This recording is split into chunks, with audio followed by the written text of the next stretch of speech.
Guys, welcome to Joe Bro Knives. As you can see here, we are reviewing a Crkt today, and this is the heiho. I don't know. But let's get right into it. Let me wipe this blade off real fast because it's kind of smudgy and. Alright. Let's start from the back like I normally do. Let me mention that. This is G10. It's nice and has a nice kind of texturing look to it, but it's actually really smooth. There's like no texture to it except kind of in these, and it's kind of smoothed. So there's really not much grippiness going on this knife. Pocket clip is nice. It slides in and out of the pocket pretty good. Has a nice tension on it. Let me see here. Pocket clip is reversible, but it's for tip up carry, which I do prefer. Left, right side.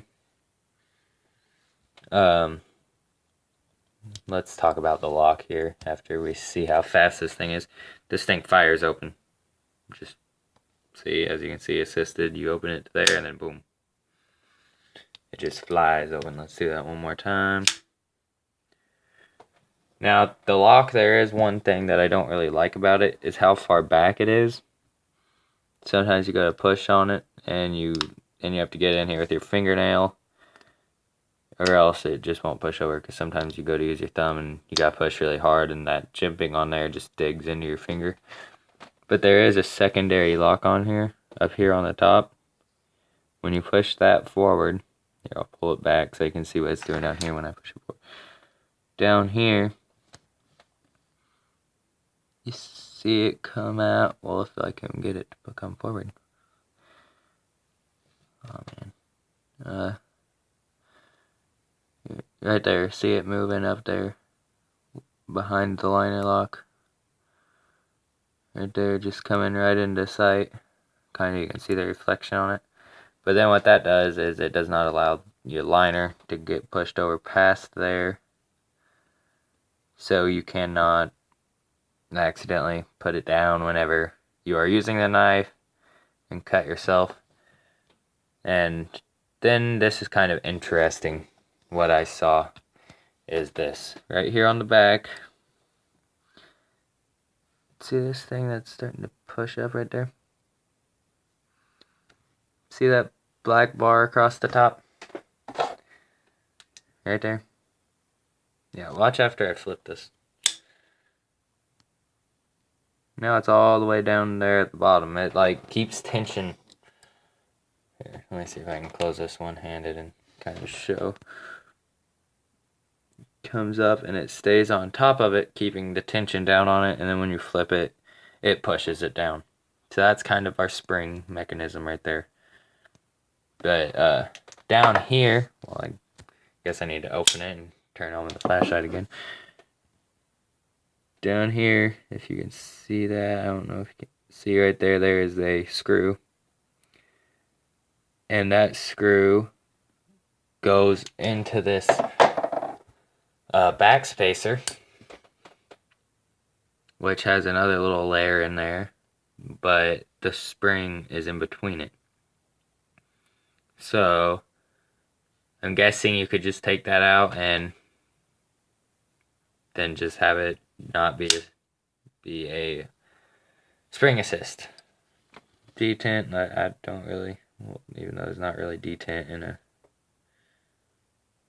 it's real light, but it's there. It doesn't like suck it down because of the spring tension, but you can feel it activate in there, and that is for sure. Now, ergonomics on it, and they're alright. They aren't the best ergonomics, but it gets the job done. Because like the way I hold it, there's kind of like a little hot spot here. It's kind of a little too square. Like the inside of these liners are kind of sharp. They didn't really square them off very good. Well, round them off very good. But the back of the blade's rounded off good. And the blade handle ratio is kind of off to me. The blade is a lot smaller than the handle. It's kind of weird. But it's kind of this modified Tonto style blade, which the blade is Aus-8. You can find this knife anywhere $30 to $40. It is a kind of thicker blade, it feels like it don't really look very thick. But once you feel this, it's like the edge feels thick. It's weird. I don't know how to explain it. But it is kind of a slimmer knife. Well, not like the slimmest you can get. I know there's a lot that are a lot thinner, but it's thin enough for EDC and all that kind of good stuff. The liners I do not believe are skeletonized, and they are not. So, but still, it's not a heavy knife like at all. It's nice and sharp. It looks good. Let's get this crinkled up piece of paper. Hopefully it'll work. Yeah.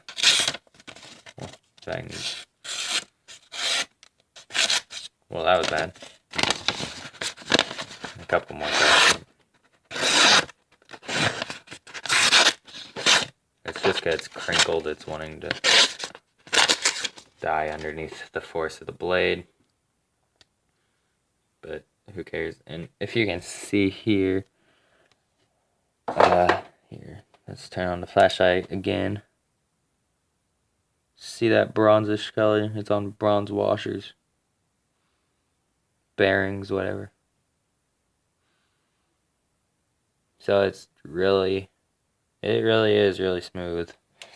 Like, I was surprised. Like, I'm thinking that's why you can take that spring out if you don't want it to be a spring assist. It would still be a really, really smooth knife. But, oh yeah, lockup. I guess I could talk about that just a little bit. 50%. Yeah, I'd say that locks up about 50%. Hardly any side to side at all. Up and down, none.